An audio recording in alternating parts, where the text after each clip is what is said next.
Good afternoon. Thanks so much for joining us today for our Sunday at the Met on the Roof Garden Commission, Imran Qureshi. I'm Ian Alteveer. I'm an associate curator here at the museum in the Department of Modern and Contemporary Art, where I was really privileged this year to work with Imran on his Roof Garden Commission. This is the first in a series of a new series of roof commissions where we've done also a first catalog, which I am doing a shameless plug for right now, but it's a wonderful volume in which there's a great interview with Imran, a great introduction by my chairman, Sheena Wagstaff, wonderful illustration. So if you want to know more after today about Imran's work, that's a great place to start. This year's commission is special for many reasons, and for those of you who have seen it, you may have an inkling why. But it is the first time that we've not put sculpture on the roof, for one. It's also the first time that an artist has painted on the roof. And it really is, I think for us, marks the first time in which the work is deeply in context in its site. In other words, it's a work that really builds off of the site of being a rooftop in the middle of the city in Central Park. And I'll go a little bit more into that. But the way that we'll work today is I'm just going to introduce the work very quickly, Imran's practice, and then my dear colleague Navina Haidar from Islamic art will give us a little background on the rich history of the miniature painting tradition.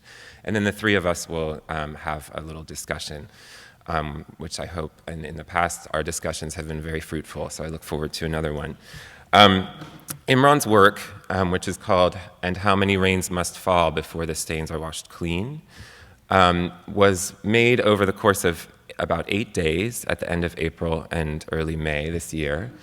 It is a practice that involves a very special kind of acrylic paint that comes in very small little 60 milliliter tubes, and it is an artist's acrylic that Imran applies in various layers.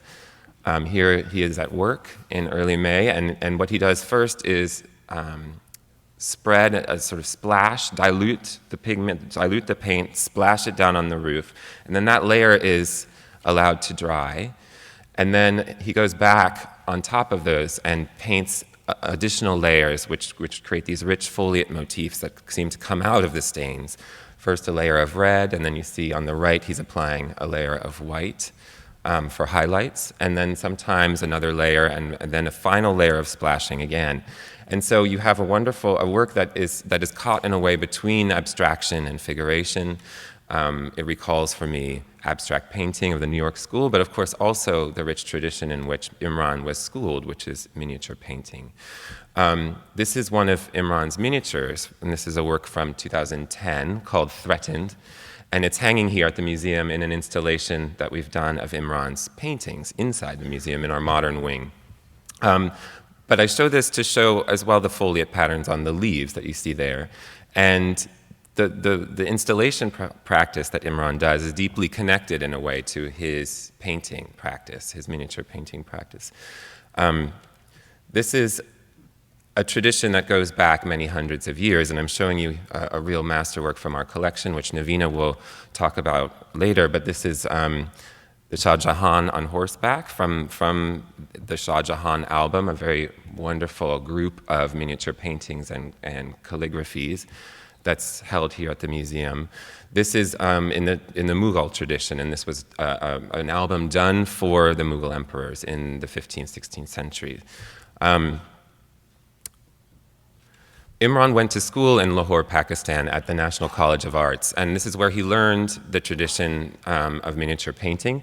It is a program famous for its rigorous training, and I'm showing you here a classroom in the 1990s at NCA, and here you see the students sitting on the floor, as one does in this practice, and they're taught to make the very special cardstock. It's called Vasli paper. It's a 4-ply paper put together with wheat paste.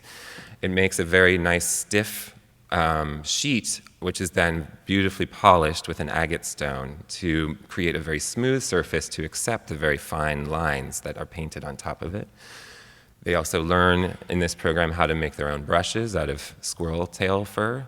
And they also spend 2 years of copying, first copying the lines in graphite, then copying traditional paintings in order to learn the practice.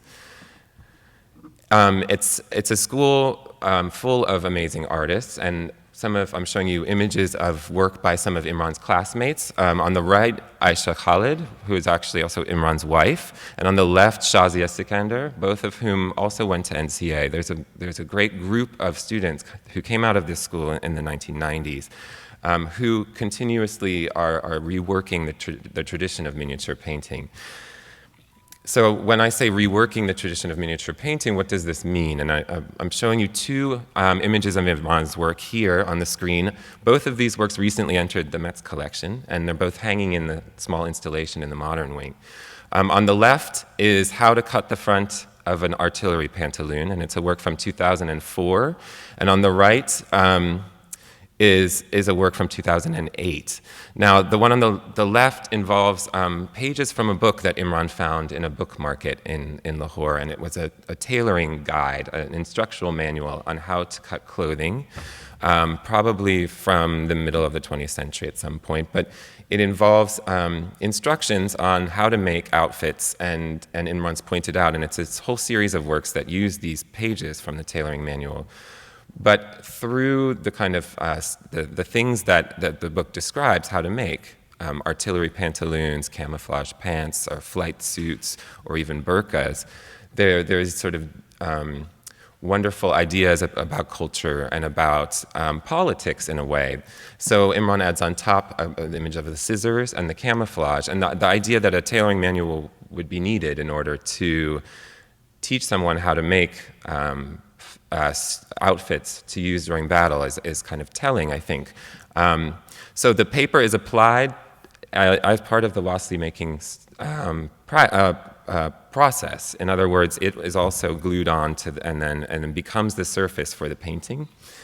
On the right is a very beautiful work that involves gilt and a slightly offset image, which you see in all of the miniatures often. This is sort of stylistic commonality there. But there's also these beautiful blue abstracted foliate forms, which you'll recognize from the roof project as well. These leaf patterns also appear in the installation work, and I'll talk about that very shortly. These are two works from Imran's series Moderate Enlightenment, which is an ongoing series that was started in the middle of the 2000s, which show kind of modern everyday figures wearing rather traditional religious garb with modern accoutrements, so an umbrella or barbells. There's other versions with boom boxes, for example. And Moderate Enlightenment comes from a kind of official idea on the part of the Musharraf government, which was to sort of guidelines for how to live one's life both religiously and in the modern world. So the kind of clash between tradition and modernity, something that we all face day to day, but particularly strong at that point. Imran's painting practice outside is an ongoing one as well. And this is a detail of a project he did in 2006 in Singapore for the biennial there. And you can see he's using blue in these years. Another one is a very beautiful one that was done in Kabul, Afghanistan, for a show at the Queen's Palace in the Babur Gardens there. And this is actually where my chairman, Sheena Wagstaff, first encountered Imran's work. And it is an indoor work here, but it's beautifully painted on the floor, and you see that it uses the light and the shadows that the window panes cast. And Imran taped out at various times of the day, half an hour in between each, I think, taped out the lines of the panes and then used that to paint inside. And so you have a wonderful, almost a moving picture there of these foliate forms emerging. And here's the exterior of the Queen's Palace. It was recently, these are gardens and palaces originally begun by the first Mughal emperors. And here's an aerial shot. When we approached Imran to do our roof garden, and I sent him a number of images of our roof throughout the year, so he had an idea of the space that he would be working with, he remarked to me that one in particular he was very drawn to, which was a picture of the roof from above, above the elevator shaft. One has a look down onto the roof. And he remarked at how that view reminded him so much of gardens in Mughal painting, both in the view from above, but also in the way in which it sat like a walled garden inside the park. And the park itself, in a way, becomes a walled garden too, with the wall of buildings down Fifth Avenue and Central Park South and Central Park West. And I remarked too that this image here of the Babur Gardens in Kabul, Afghanistan, is also an urban garden in a way. And after its renovation in recent years, in part funded by the Aga Khan Foundation, it has become also, like Central Park, an urban oasis in a chaotic and cacophonous city. Here is a great example of a Mughal miniature of these gardens, of the Babur Gardens. And the view here, the view of the walled garden, the beautiful foliage, very rich in detail, is exactly what I'm speaking of.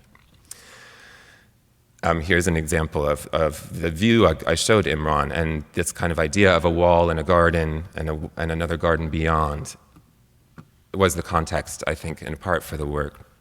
What we were particularly struck by was a project that Imran did in 2011 in Sharjah, one of the Emirates. And they have a biennial every year. There was one this year. But in 2011, 2 years ago, Imran was commissioned to do a work there. And this is the project he did. He was able to choose a site in Sharjah, which is a very interesting 19th century trading port. And so there was some historical buildings of real interest. And this courtyard in the 19th century house was attractive to him. It's the first time he used red outside. And it follows, and we can talk about this when we have our discussion, but it follows a tragic event that happened very close to home for him at the grocery or the market around the corner from his house, where he and his wife used to do their grocery shopping. There was a bomb blast. And that kind of violence, although there is violence like that happens around the world every day, that event hitting so close to home, I think, was really striking for him. And seeing blood on the street, for example, I think he said once to me, reminded him of the red that he saw when he washed this particular paint out of his brush.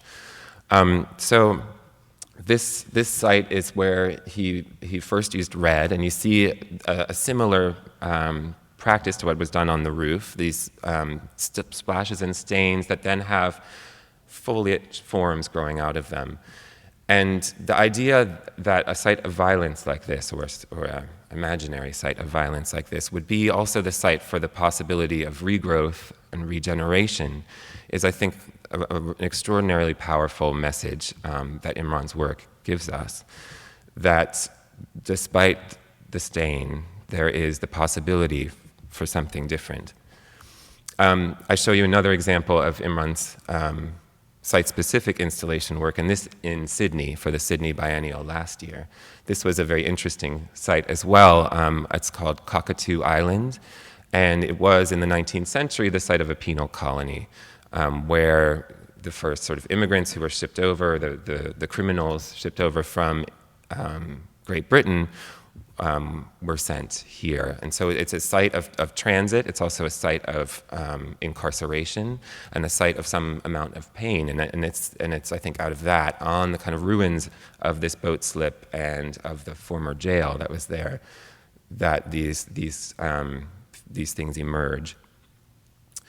Imran also does very beautiful miniatures made after the work. And so these are two paintings that reference the work in Sharjah.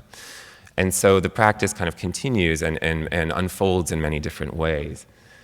I just show you one last image here of the roof. The exhibition is open through November 3rd, and will be open through this afternoon until about 5, so we'll have time hopefully after if you want to go up there. And now I introduce my fantastic colleague, Navina Haidar. Navina.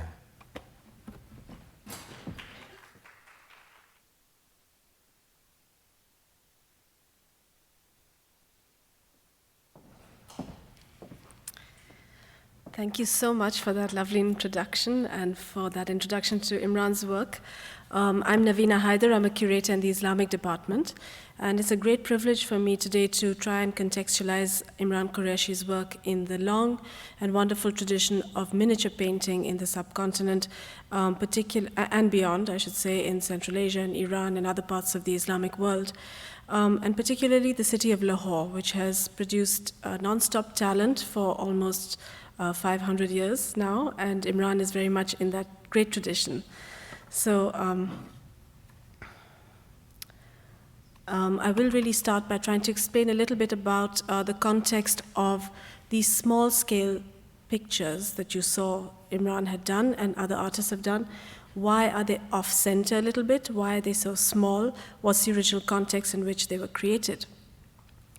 So most of them were actually created as parts of books, and over time, really quite recently, books that were created in the 16th century and the 17th century were dismantled, and the pages have made their way to various museum collections and various private collections, and so we often see these pages far away from their original context, but originally they would have been as a part of a book, and the book was most likely to have had a wonderful cover or binding such as this, because the books of the Islamic rulers and of the Indian courts were among the most precious possessions that the court had, that the king had, that the patron had, and were accorded great high status. So this one, for example, which is a book binding from Iran of the 16th century, is studded with tiny turquoises all over the surface of the leather, which has been beautifully embossed and treated in different ways, and with relief and other types of decoration, and gilded.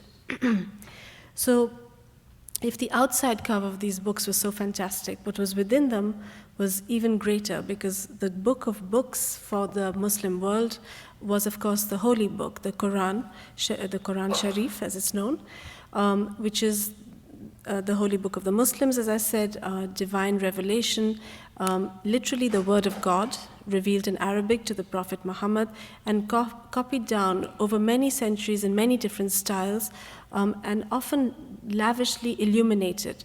This particular set of pages comes from a Met manuscript that we recently acquired that was made in Kashmir in the 18th century. And you can see the double page folio is rich with lapis lazuli and gold decoration, really sort of enhancing the importance and the beauty of the letters themselves.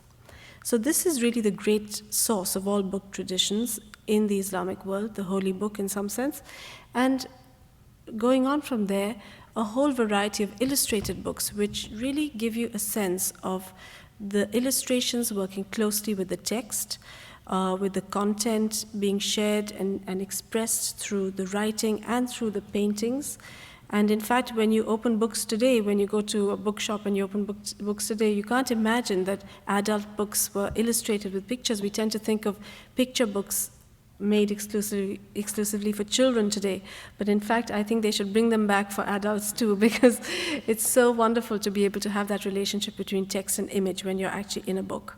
So what were the kinds of subjects that were illustrated? What was the intellectual landscape within which these books were and these images were really created? Here we have, for example, an example of history painting. And history painting was a very important and developed art in the Mughal period, and this painting was done in a center like Lahore, where you see the beautiful red sandstone that the Mughals loved to build in. Shah Jahan came along and built marble palaces over the sandstone bases that his grandfather Akbar had built. And this, in fact, is a painting from the Shah Jahan period, which shows the emperor who's up there witnessing an elephant fight surrounded by all these courtiers, many of whom are known historical characters. Science and inventions were a very important aspect of book illustration. And this page comes from a much earlier period, from the 1400s, the early 1300s, made in the Arab world, where this is in fact an invention that was developed. This shows the invention of a kind of a cuckoo clock, because believe it or not, this mahout will hit this elephant on the head.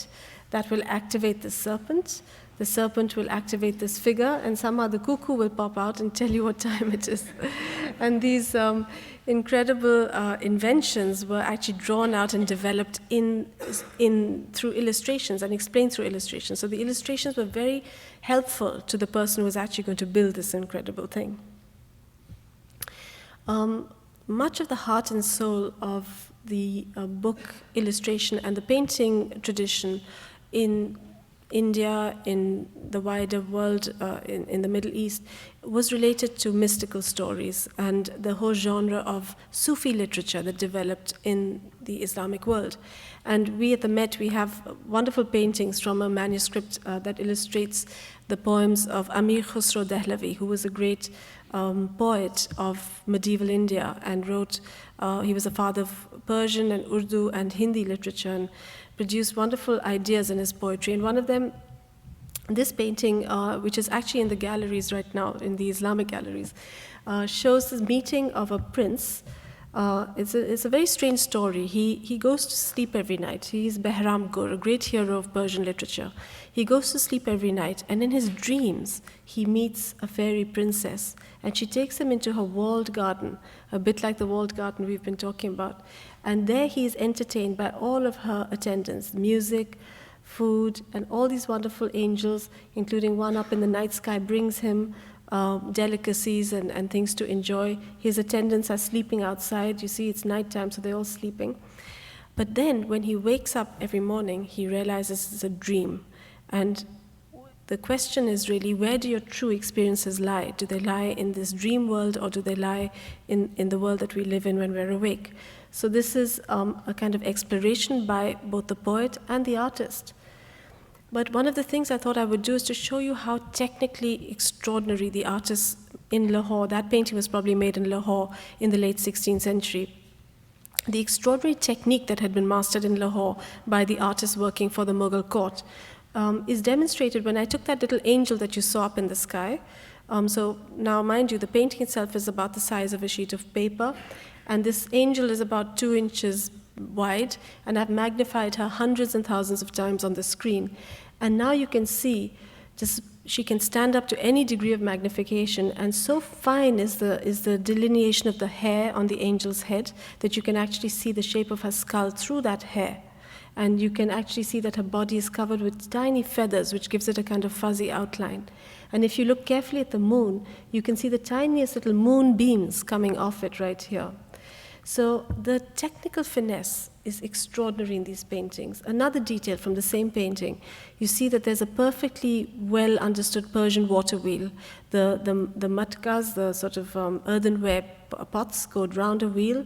They receive the water goes down into this little pool, then down a water slide into another little pool, and then it irrigates the night garden that blossoms behind the couple, who are seated on a cushion that's made with 2 shades of gold, and they could go up to 5 shades of gold in the 16th century.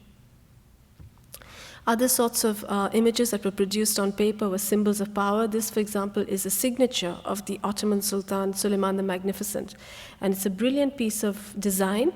It shows his name and titles written out in a kind of wonderful interlocked, knotty kind of a style, and the spaces within are filled with these illumination designs.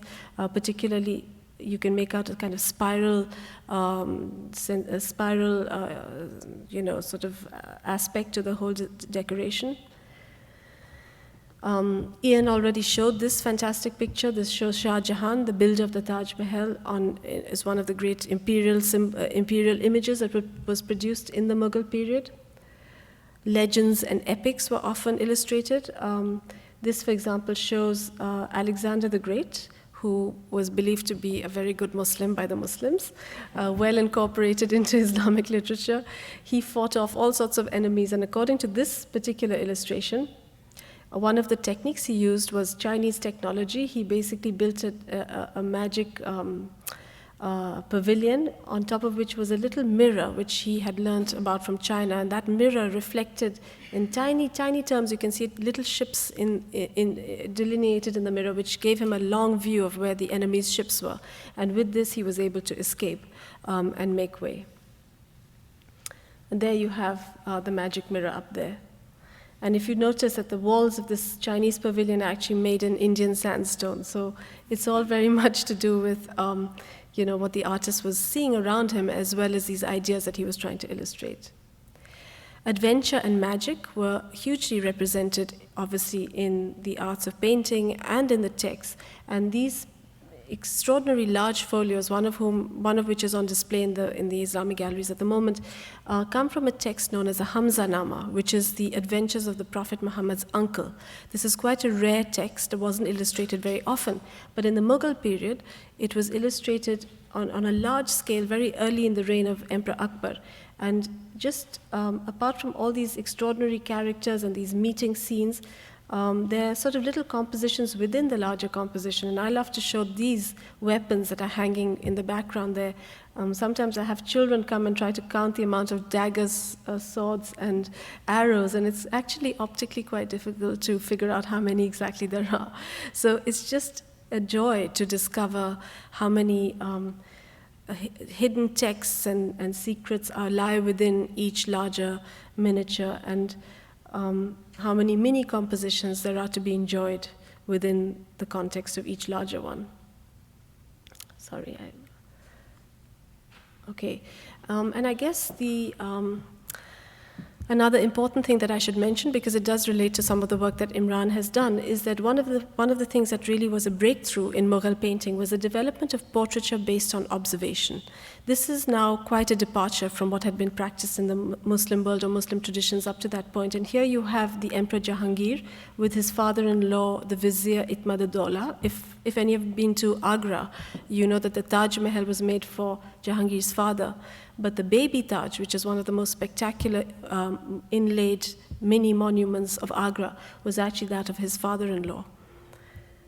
And the fact that we can see these people portrayed, as well as beautiful animals that were not just a bird or an antelope, but a particular bird or a particular beast, the portraiture extended into the world of nature as well. So that brings me to a painting by Imran, which also is a portrait of sorts. Well, not exactly a portrait. It's inspired by somebody he knows, a student of his. We can ask him more about it when we're in discussion. But to me, it's fascinating that he's in the straight line of descent from that tradition that I just showed you. You see somebody who's wearing a raincoat, and he just explained to me that this was a student who used to wear her grandmother's raincoat to class in the winters, and that was extremely fascinating because that wasn't typical of Lahore, outfits. So he portrayed it in this particular image and actually named her as well, gave her an invented name, Hajra. And when you see this painting, and you see this delightful one as well, which comes from at least 400 years earlier, made in the foothills of the Himalayas in a region known as the Pahari area, where you have a number of hill states. And you see that so many centuries before, another maiden had been portrayed, this time in her traditional dress, village dress, but charmingly between two trees, and so similarly, so much, sort of an inspiration in some sense for Hajra, for the image of Hajra.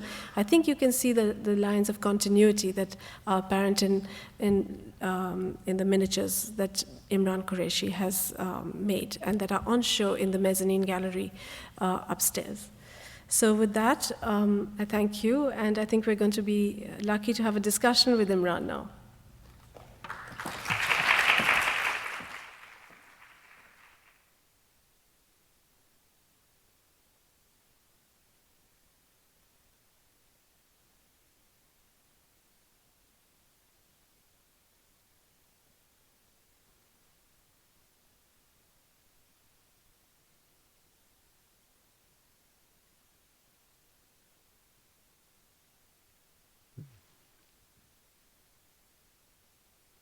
So that was a fantastic explanation for us of the rich tradition of miniature painting. And I have to say, something that I feel really, really lucky to have learned so much about working with Imran. And I think that's one of the amazing things about Imran's work and the work of his cohort, who also reinvent miniature painting in their own ways, that it gives us access and a way of understanding a tradition that I think is not something I would always come across. And I wonder, Imran, what you think about sort of having the weight of this kind of tradition on you, this kind of history.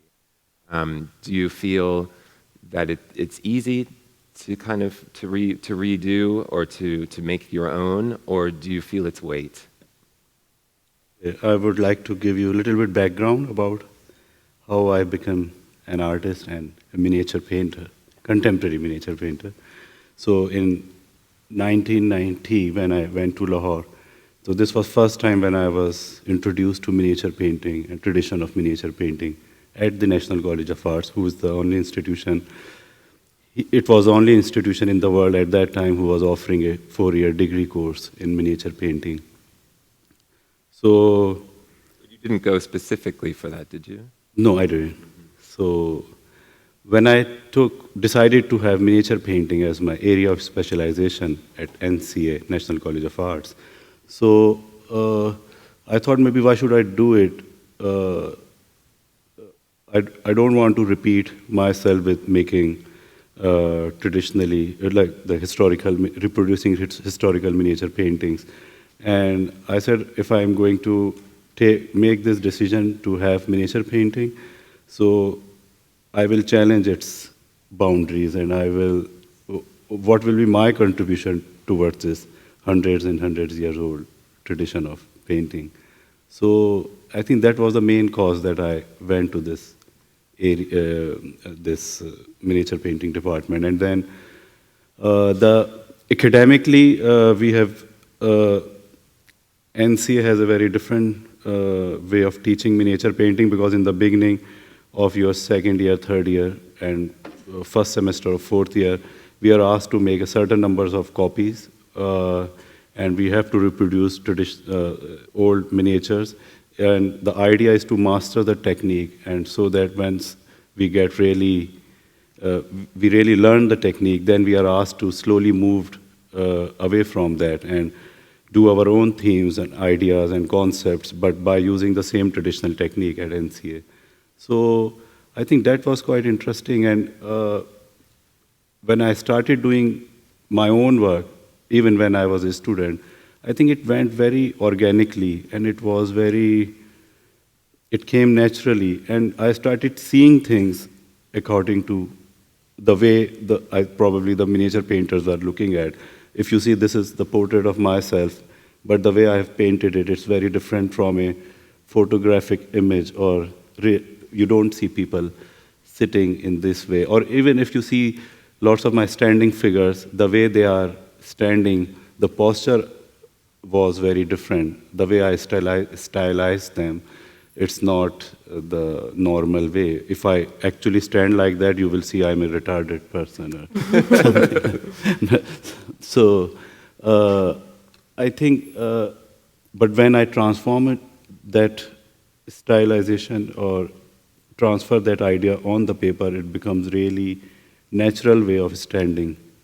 And you don't feel it that it's abnormal or it's not a normal attitude. So I think everything happened very naturally to me, so I'm quite comfortable. And I'm not conscious of this fact that I'm a miniature painter. I'm an artist and I'm doing what I want to do. I'm expressing what I want to express.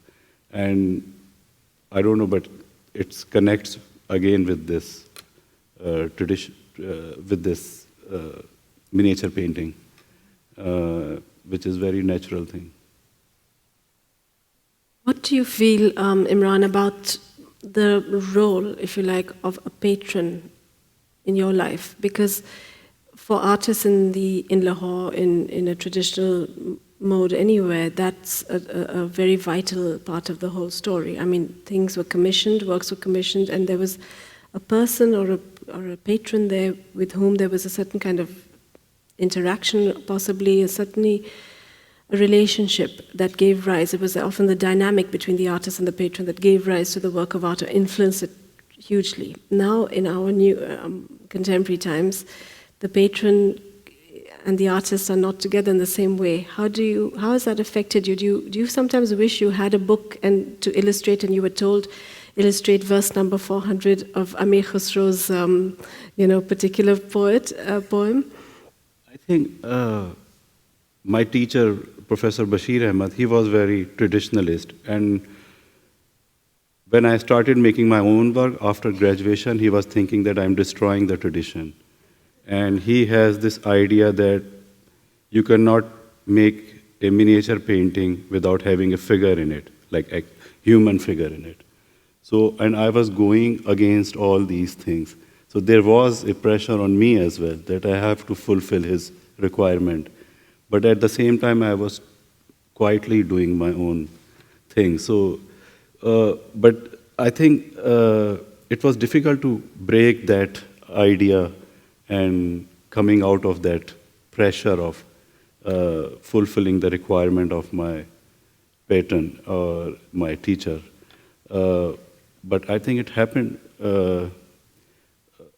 I don't know. I have done very few commissioned work, but all those work were very different from what probably, if you look at historically, if a miniature painter in a court of Akbar Basha, when he was making work, the Akbar was always, we see those work in reference to Akbar. We don't see that work as an individual paintings. So we always try to see those work, but I think the time has changed. And these are, historically we were recognizing painting through the schools, that it's Kangra Hill, it's Persian, it's Gujarati, it's Mughal. But now you recognize work through the name of the artist, which is a fantastic thing, that in miniature painting tradition you recognize each work by individuals, not by the whole school or by the patron. You've described miniature painting as very labor-intensive, and one imagines it must be very detailed, very painstaking.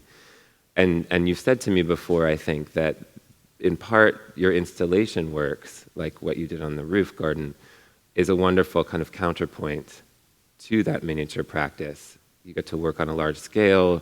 It's a bigger space. It's just a very. Is it very different when you're painting outside than when you're painting in the studio? I don't know.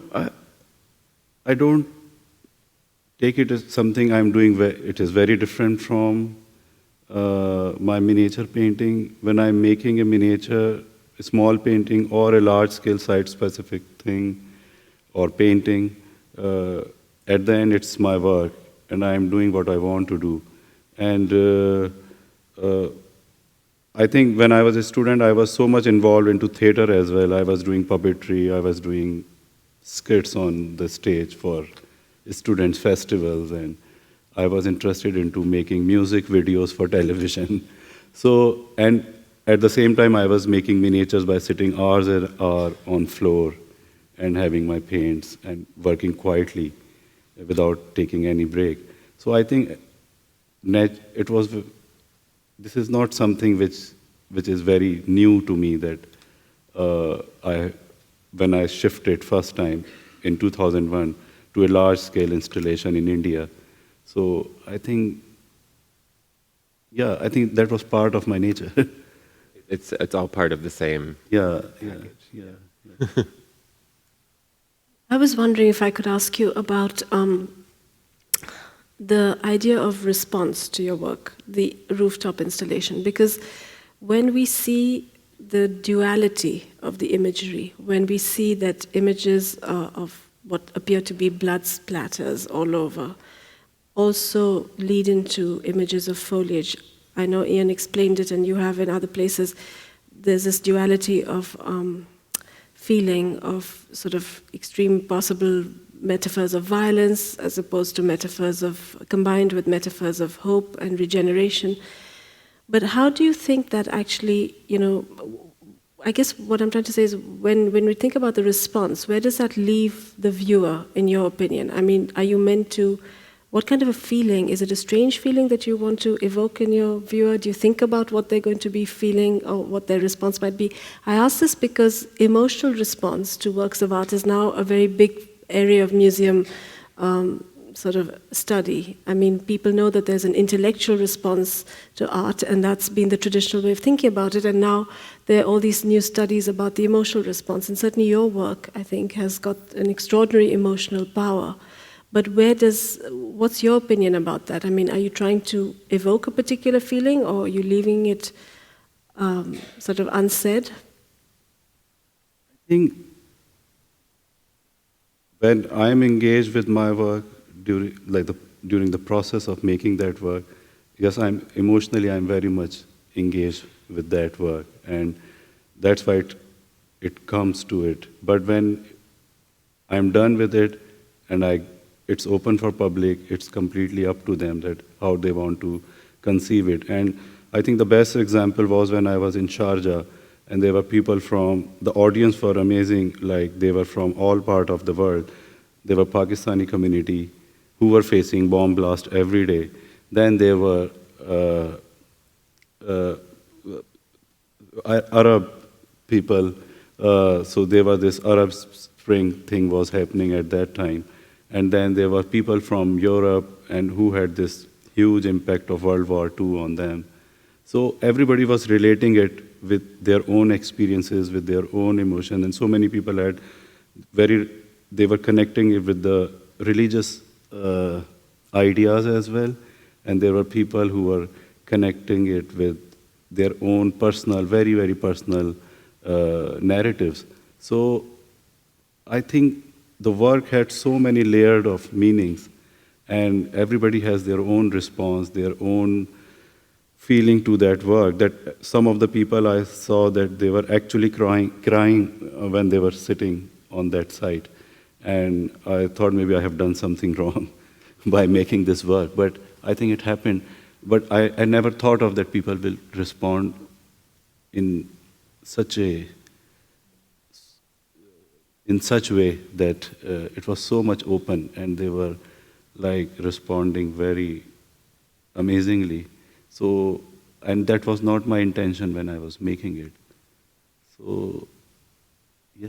We talked about this recently, and I don't remember where it was, but we were describing how the bombings in Boston happened just a few weeks before you came to do the installation. And we, on the museum side, were worried about reaction from people, and we thought, though, still that it was even more important maybe than to install your work, and that it brings things even closer to home, perhaps for the American audience as well, and so I think it's very important to think about all of those different reactions. At least that's always been my feeling about it. Because when we planned out this installation, it was in February, and when I was about to come to New York to actually working on it, so the Boston thing happened, and I was still not in USA at that time. You weren't here yet, yeah. So, and I saw the images of it, and they were repeatedly saying that they were using one word, which is like finishing line. And somehow the line was stuck to my mind, and when I was making it, so in my every installation, there is something which really come from that space. And here, if you see the installation, it immediately stopped, and it finishes in the form of a sharp line. So, yeah. So when people enter, they were entering to the rooftop. When they saw this bloody imagery, they were hesitating to walk on it. But when they start walking on it, they get used to it. And when they comes to this point, so I think the place which is without this violent imagery becomes uncomfortable instead of the other way. So. So in other words, one is inured in a way to the violence around. Yeah. So this was the idea that every day we are reading and watching TV with a lot of news with these kind of incidents. And when something is not happening in my country for, let's say, few weeks, so we are thinking that something is wrong. So I think it has become the psyche that we are, and people started thinking that they get really worried that maybe one day something will happen. But I think this is the idea when I came to this point and created this sharp line. So when I made it, so many people were thinking this is because of the health and safety thing. They didn't let me work on that side. Well, there was, there was, of course, a little concern about, on the one hand, whether the paint would last for 6 months, and on the other hand, how we were going to get it off if it did last. So there was a lot of discussion about techniques of how to remove this, and also how durable it would be. I mean, you were pretty confident that it was, and then some wear and tear on it is kind of part of the work, that people walk on it after all, right? And the idea that it is an evanescent thing in a way too, that this will be washed away at some point when the show is over, is, and I think part of its wonder. It's kind of magic. Well, I was just going to relate this to the new Islamic galleries that we opened, in November 2011, and we had been, the Islamic department, which I belong to, had been closed for almost a decade before that. We had no representation in the museum, and this was a very difficult time for the city, for the world. It was the post-9/11 years.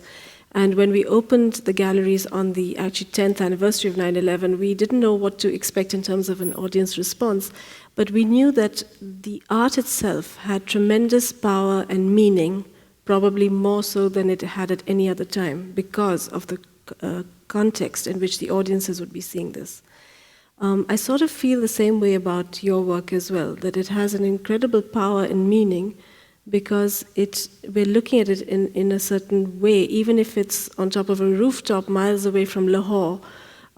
It's a metaphor really for our, very problematic world in so many ways. And beyond even the contemporary issue of politics, it's a kind of a deeper and wider, there's a deeper and wider resonance to it. I mean, I think back to Mughal painting again of the 16th century and the 17th century, and you see that the images of violence and the conflict, even the application of red paint to create blood or to create scenes of violence is something that's a well-established genre. And you must have been very much aware of that when you actually applied the paint. The color of the red, the layering of it, the splashing effect, the density in some areas. You must have looked back at Mughal depictions. I would like to mention holy, the holy paintings. Yeah. So because when we are making miniature, we are very careful, and there is very fine brush, and we have to render it, and by having control on our breathe as well. So. But when I'm doing these kind of work, I'm just have a bucket of paint. I'm splashing like this, like $100. Yup, it's gone. so I think. But then I realized that this is not something which is not coming from the miniature tradition, because there were so many examples in miniature painting itself that there are paintings depicting the holy scene. And the Holi, the holiday where people throw pigment. Holi is a festival. Yeah. So they threw pigments, and so they are throwing pigments, and the pigments were not. Those images of pigments are not painted. They are done probably with some kind of brush thing. The splashes of brush, little, and I think splatters, maybe. Yeah. But those were like with tiny brush, and I had the whole bucket because. Of the scale of the work. So I think there is a strong connection with that traditional miniature painting, even in this work as well. I can see that. Will you continue to do these painted installations? I've been meaning to ask you that for a while, and I keep forgetting. So I'm curious, will you do more of these, do you think? Or will I don't know, I never planned things in that way that I'm doing it and now I should stop it and I start something else. I think the change comes very organically, very naturally. And there was a time when some people were saying that you are using a lot of book pages in your work. Now you should do something else. So I said it's not about like it do not work like this. I think the pages, the text pages, they just disappear in my work. But I even don't know what was the point when they disappeared. So it happened very naturally, slowly, and they appears again in my work. And recently, when I was working with this book by Deutsche Bank, Artist of the Year book, and so we were going through all of my work, which I created 20 years ago or 15 years ago, and so I was so much involved with that archival thing, that finding old images, looking at them again, and going to the collectors, redocumenting them. I think I got so much engaged that for this show, which happened recently, in this year, I created, Berlin. yeah, so I created some, show in Berlin, yes. So I created some of the work with having the same imagery which I did in 1996 or 95, but it was something, but the meaning was changed. Like, for example, a shirt is hanging, It's the miniatures of the hanging shirt. Hanging shirt. Yeah. I did them in 95 with a very different intention, but when I am doing it now, they are very different, I think. So I think things happen, but I'm not conscious of this. Think that I will continue with this now, or I should stop it now, and I should do something else. I think there are so many ideas which are in my mind, but when I will feel like doing them, I will do them. I cannot do them just for the sake of having a change in my work. You seem to respond also very much to the site. So that's also, I guess, what you're saying, that they are really site-specific, and that until you have the next site, you won't necessarily know what you'll do. Sure, because in Lahore, I did an installation with this year, in 2013, and it happened all of a sudden. Then I took the images of Sharjah, floor of Sharjah courtyard, and got them printed on thousands of sheets of paper, and then we scrambled them and transformed it into a monumental, huge sculptural form. So I think it was not a pre-planned thing, and it happened very step by step and slowly. But this was something new in my work, that it became, usually my painting, I used to paint on walls and floors, but this was very sculptural, very monumental, and the scale was really massive as well. And the way of working was very different. You did a similar one in Berlin as well. Yeah, I did it in Berlin, and I'm going to do it in Michigan in April 2014. And in Rome? In Rome, yeah, I'm going to do that next week. Imran's going to Rome next week for the next show. So I just Thanks for reminding me.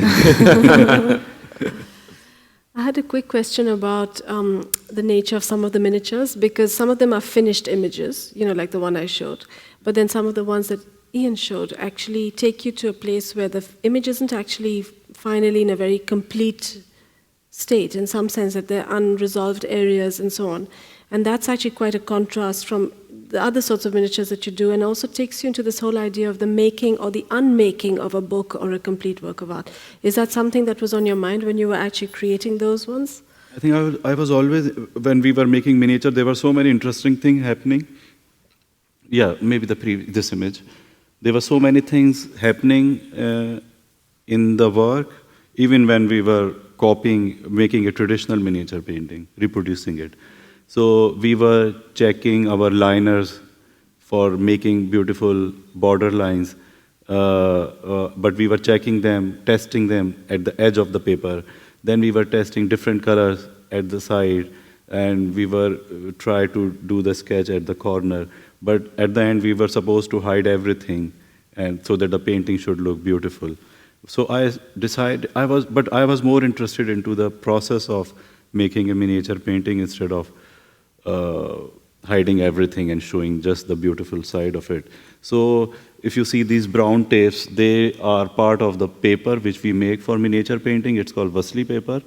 and we joined 4 layers of different paper with a this plain flour glue, and then to make it dry, we put it on the floor and paste it with the paper tapes. Sometimes the tapes we recycle the newspaper and we use their strips to make those tapes. So, and these are the brown paper tapes on the left side work.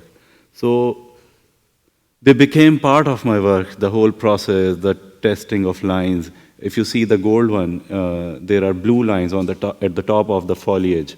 And those are the lines which when we test our liner, that tool, to make the border line. So I was testing them on the top of the image instead of hiding them or doing it at the extra paper.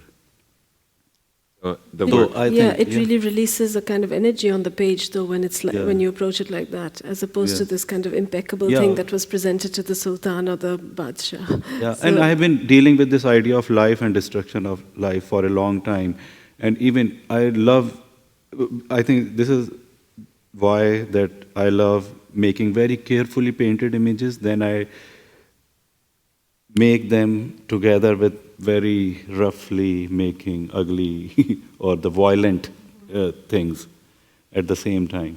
So I think this is also depicting the same attitude, that the foliage is painted very carefully, very beautifully, and when we make miniature, people are really careful that no, the water should not drop on it, and I enjoy these things, these kind of accidents, because every accident you learn something new out of it.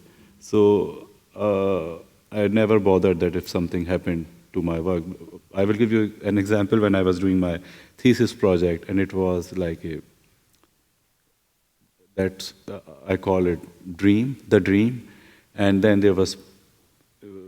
I was painting it, making it beautiful, and I had fracture in my hand. So I had this bandage on my hand, and so I went to wash my hand, the water went in the bandage, and I was making miniature. When I removed my hand, there was a whole blotch at the top of my work. So, but instead of screaming or shouting, I found it was so fascinating for me, like the way the image was removed. And I transformed that mark into something else. And there was a new story within that story. So I think, yes. So.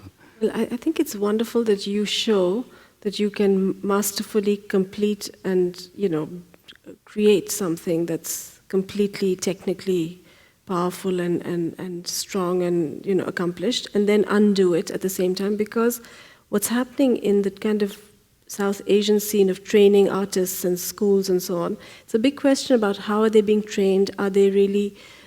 there's so many sort of new areas of expression in the non-Western world, completely new, that they're being drawn towards with different sorts of training and different... It's not clear, in other words, what young artists quite often are coming to things with. Do you know what I mean? So I think I really appreciate knowing that you have your roots in one area and you are yet free from that and able to do so much more. With a lot of young artists in South Asia, we just don't know from the art schools and so on what the programs are like.